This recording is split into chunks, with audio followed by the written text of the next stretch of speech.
Hello, welcome back. In the previous lesson, we talked about doing the tremolo on the B and E strings, and then sort of arpeggiating with the thumb, going back and forth. And so really developing the consistency, the efficiency, and clarity of using multiple fingers on a single string, right? Multiple notes on there. Well, in this one, I want to talk a little bit about a descending G major scale lick, but we're going to do it with free stroke and rest stroke. For me, the whole rest stroke concept was extremely difficult for me to get. And one of the reasons is because the first time I had ever learned it, I was under the assumption that it was sort of like when you pick a note, you actually bump or rest the finger onto the next string, right? And we'll talk about sort of, the main differences between the rest stroke and free stroke and why sonically you might want to choose one or the other. But I think that the most helpful thing for me was to not think about sort of bumping into the next string, because it always felt like my finger would get either caught and it was very difficult to go to the next string. But instead of thinking about it as bumping into the next string, it's almost like you're pushing the string down. So this is not impossible if you don't have fingernails. You can still do that, just the normal flesh part of your fingers. But with fingernails, depending on the length, that can also cause some issues with this. But again, the mentality is not sort of picking and then, right? Picking, then bumping into the next. It's actually sort of going down like this. So you're kind of touching the other string on the tip part of the finger, but then the top of the tip of your finger, or the nail part, is actually what is sort of pushing the string down into the guitar. And then it becomes a whole lot easier to do. You're not thinking about like dragging a finger onto the next string. You're actually just sort of touching it on your way to resting the finger on that string, okay? So that was a key distinction for me, and we'll unpack what that means in a little bit, but I just wanted to say that off the bat. The difference between the free stroke and rest stroke. Free stroke, obviously, you just kind of are free from the rest of the strings, but then the rest stroke is actually pushing the string down, right? So what I want to do is do a descending scale riff with free stroke on every note, and then you play the same riff again with rest stroke on every note. Now this is a little bit more of an extended descending scale sequence. So what is most important is that you get the comfort of going back and forth between rest stroke and free stroke, but it's not as critical that you have to, first time go all the way through the whole exercise. If you want to get comfortable just doing, the free stroke and the rest stroke on one single measure, then do that. Don't feel like you have to do the entire thing, because that can feel a little bit daunting at first. But I wanted to give you an exercise that you can really grow with. As you feel more comfortable, you can build up, a lot more comfort with the other measures that come after the very first one. But I'm talking too much. Let's actually hear what it sounds like, and then we'll break it down from there. 1, 2, ready, go.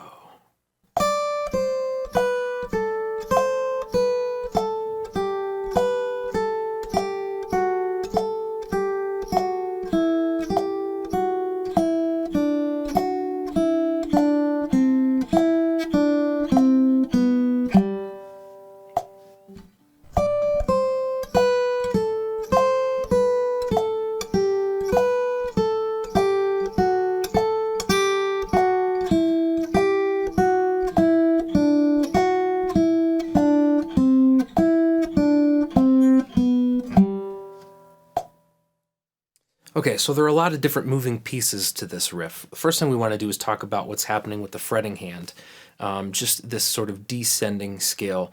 I want to outline what the scale is that it's actually descending down, and then talk a little bit more about what's happening with our index and middle. Okay, so the first thing you want to do is actually put your pinky on the 10th fret of the high E string, and then you're going to put your second finger on the 8th fret, and then your first finger on the 7th fret to go right down in a row. Okay? This is the scale that we're going to be descending down.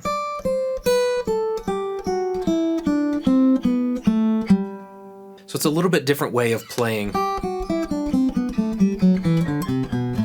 Okay, we're starting on a slightly different note and then ending actually on a G right here, okay? So again, we're going to do your pinky on the 10th fret, and then your second finger is going to go on the 8th fret, first finger on the 7th fret, and then what's great about this is the scale would be the same exact thing on the B string. So you'd go, okay? And then you have your third finger on the 9th fret of the G, and then your first finger on the 7th fret of the G there, and then you're going to do your pinky there on the 10th fret of the D, your third finger on the 9th fret of the D, first finger on the 7th fret of the D, and then you have your pinky there on the 10th fret of the A. All right. Now all we're doing, we talked previously about what the scale sequence is doing. You're sort of you can do the sequence up, you can do it down, but it's basically the normal direction of the scale. But now we're just kind of like going down a few notes, going back up, going down a few notes, going back up. So for example, we're going to go, okay, so we're going down the 3 notes, 1, 2, it's actually 4 notes here, 1, 2, 3, 4, and then we're going to go back up to this note here, okay, and then we're just doing that. So every 4 notes you go down the scale, then you go up again, and then go down another 4 notes, and then go back, another 4 notes, and go back. It's just a fun way to practice scales instead of playing them the same way up and down, all right? So we're going to go down like this. So you're going to do your 4 on the high E string, 4, 2, 1, 4 on the B string now, and then your second finger on the 8th fret here on the high E, then first finger, and then 4th finger, and then we have the 8th fret there with your second finger there. So we have... All right, so now we've looked a little bit at what's happening on the fretting hand. I want to take just a small section of this exercise, so just that first bar, and then look at what's happening a little bit more at the picking hand. Now remember, when you're doing your free stroke, you can rest your thumb on the low E string and then make sure you actually move from this part of the knuckle here, which is again not to say that you're not moving from this knuckle here, but you want a little bit more efficiency moving from here, and that will help with the free stroke, okay? Okay, so when you're doing that, you can see how it kind of goes back and forth just like that, all right? You want to be free of the rest of those strings, right? Now when it comes to the rest stroke, remember we talked about instead of thinking about sort of bumping into the next string like that, which in some way kind of like almost moves the angle of the tip of the finger in a way that's really feels like it just gets sort of stuck, right? And as every string that you play gets sort of stuck, but you have a little bit more of reaching to the note like this. So you still can pivot with your thumb, but it's a little bit different than the free stroke. You actually tilt the hand just a little bit more this way. Right? And again, it's just kind of like thinking about pressing the string down into that while you rest on maybe this part of the tip of the finger on the adjacent string, the one right next to it. Now, why would you want to do both of them, right? What's the difference in sound? Well, here's a difference if I go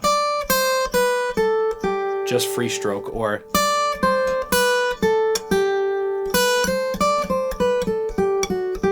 there's slightly more punch to it. You can get a little bit more attack, but the rest stroke, as we'll see in some upcoming lessons too, when you do a rest stroke, especially with the thumb on some of the low strings, it really, really helps to give a nice clear sound. So you want to be able to be comfortable going between both of those, the free stroke and the rest stroke, on your fingers as well as the thumb. So let's talk about what that's going to entail when you do crossing strings, right? That's something that we've been doing up to this point all with the free stroke. So when you have to do this, we're going to start with the middle. Okay? Now you have to go from here. So we have M, I, and then M, I. And I think the hardest part here is probably an I on this one, on the 7th fret here on your picking hand, or your fretting hand there, doing index on the picking hand, and then doing an M on the next one. I think that feels extra awkward, especially, I mean, that's awkward if you're doing it with free stroke, but just with the rest stroke, that can feel a little bit strange as well. So take your time to get used to that feeling, and again, don't try to bump into the next string. Push the string down, and that's kind of the secret that unlocked the rest stroke for me. Okay? Okay, so what you want to try now is doing the same thing. You do that slowly. One way, one pass through it, you do it with free stroke. The next pass through it, you do that with the rest stroke. So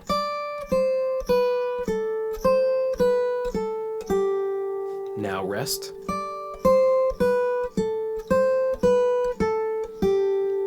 Excellent. So now what we want to do is connect to the rest of the exercise now. So let's look at what's happening with the scale sequence. So after our very first measure there, we have... Okay. The next one here, you go back up to the 7th fret, would be your first finger up there, and we're going to go first finger. I'll talk about the first finger on the fretting hand. So 1, 4, 2, 1. 1, 4, 2, 1. Okay? 1, 4, 2, 1. And then you're going 4, 2, 1, 3. Okay? So from the 7th fret, 10th, 8th, 9th, then you do 10, 8, 7, and then to your 9th fret on the G right there. So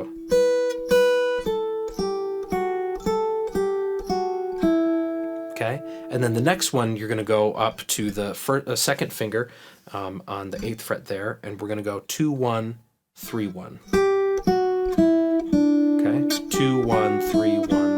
And now this is one of those interesting things that comes up, even though we're focusing in this course a lot on the picking hand. This is kind of an interesting technique to get comfortable with too. When you're doing a scale sequence, this will happen with pentatonic scales, with major scales, is actually rolling the finger to catch both. So you're not pressing both of them at the same time.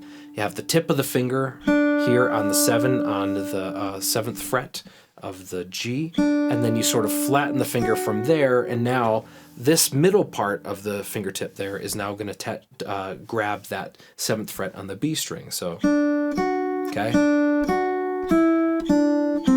Okay, and then we're going to do on the last measure in that first line, and this is actually identical in the second one too, the whole second line. Then you're going to go 3, 1, 4, 3, and then your pinky's going to end down on here. So that would be 3, 1 on the 9th and 7th, and then on the 10th and the 9th on the D string, and then you end on the A string on the 10th fret. Okay? So when you play through that whole thing,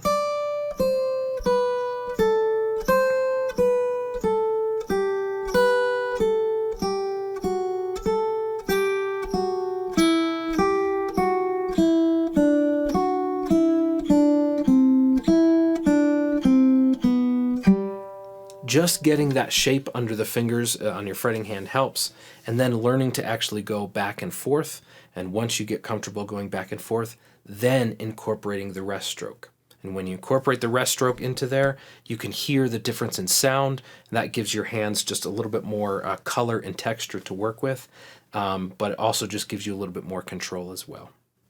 All right, so we've gone through and zoomed in on the detail of this. Let's try this together now at 50 beats per minute. And again, if you feel like you need to just take a section of it, you do have the loop function here in the player as you're watching this video, so you'll be able to kind of loop a section of that as well. So go ahead, and we're going to try this at 50 beats per minute together now.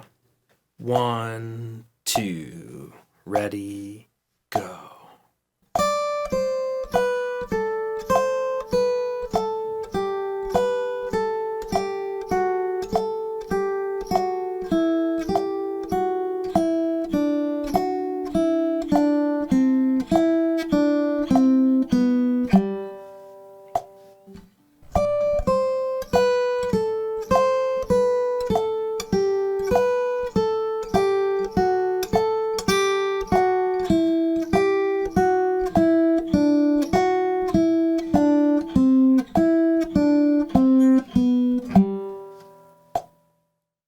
All right, excellent job. I hope you've had fun doing that. Now, in the next lesson, I want to talk about doing a rest stroke on the thumb while you have a free stroke going on the other fingers, and just how some of the pitfalls to avoid with that. So stick around, and I will see you in the next lesson. Bye.